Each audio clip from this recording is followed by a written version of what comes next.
Regarde-toi ou je regarde la caméra? Je regarde toi. La- Moi? Oui. Ouais, peut-être. Oui, ok, let's go. Alors moi c'est Akou, Meiro, en cinquième année, à l'ESBAN. J'ai fait tout mon parcours à l'ESBAN, dans le cycle écriture expérimentale. Je travaille principalement la vidéo et la photo.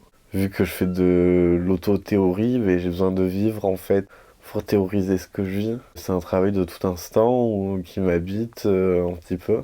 C'est de l'instantané toujours. C'est pris avec mon téléphone ou ma tablette, beaucoup. Est-ce que l'art a toujours été une évidence? J'ai commencé à prendre des cours de dessin à mes 3 ans jusqu'à mes 11 ans. J'ai fait 11 ans de théâtre, de mes 7 à 18 ans. J'ai une polyarthrite qui m'empêche de faire du sport et du coup en activité parascolaire, ça a toujours été des activités artistiques que mes parents m'ont fait faire. Ça a toujours été évident de me tourner vers l'art.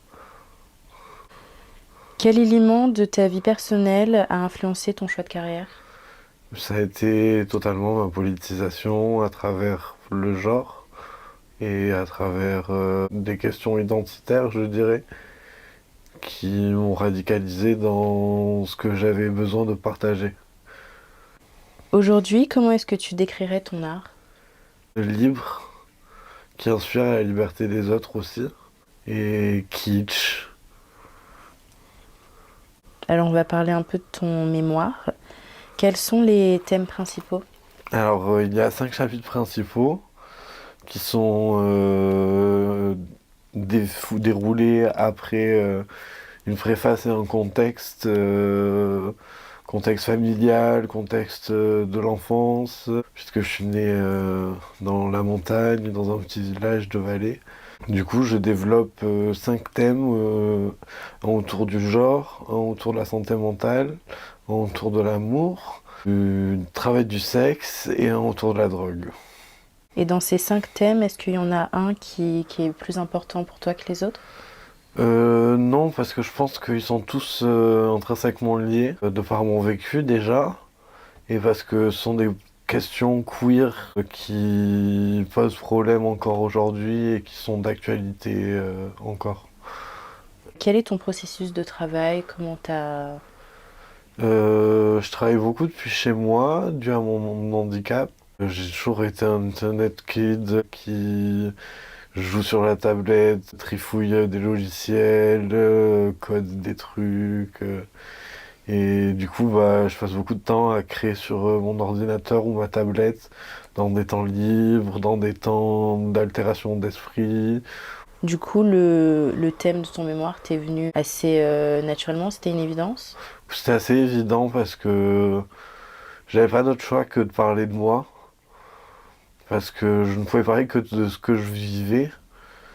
Au début, j'ai commencé à lire des livres féministes et je me suis rendu compte que le point de vue d'une personne attribuée femme à la naissance était déjà différent un petit peu du mien et que l'approche, même si elle était pertinente parfois pour questionner la masculinité, était loin de la réalité que moi j'avais pu vivre étant dans ma construction, étant plus jeune. Le sujet a été évident, mais les sources ne l'ont pas été. Je savais qu'il fallait que je travaille sur mon identité, sur ma politisation en tant que genderqueer. Ça a beaucoup évolué dans les références. Comment tu penses que ton travail pourrait influencer la société après les beaux-arts? Moi, mon but, ce serait de partager la pensée politique queer, d'accepter l'autre, revendiquer en fait cet art, cette culture qui est encore aujourd'hui underground et vraiment mise à l'écart. Et on voit qu'elle choque quand elle est mise en avant. Et j'aimerais banaliser en fait ces corps queer, ces personnes queer, ces expériences queer. Que les gens puissent regarder presque avec voyeurisme ce qui se passe dans ces vies-là.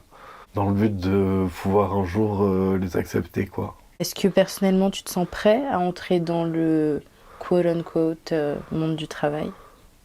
C'est un peu compliqué parce que j'aimerais bien faire une thèse en recherche-création dans le domaine du genre ou de la socio pour approfondir mes études et mes écrits. Je m'en sens pas encore prête, Donc à court terme, je me vois tatoueuse. J'aimerais faire de la recherche et développer mon art un petit peu en parallèle de tout ça en fait. Faire un petit portfolio, avoir des expériences. Je compte déménager dans le nord pour être un peu plus proche des capitales, saisir plus d'opportunités dans des endroits qui me correspondent un peu plus que sur Nîmes, même si la formation à l'ESBAN m'a convenu parfaitement. Je sais pas trop si je me sens prêt, mais en tout cas, j'ai essayé d'avoir le plus de cordes à mon arc que possible. J'essaye de survivre de l'art comme je peux. Et je fais des trucs que je kiffe. J'espère que ça plaise.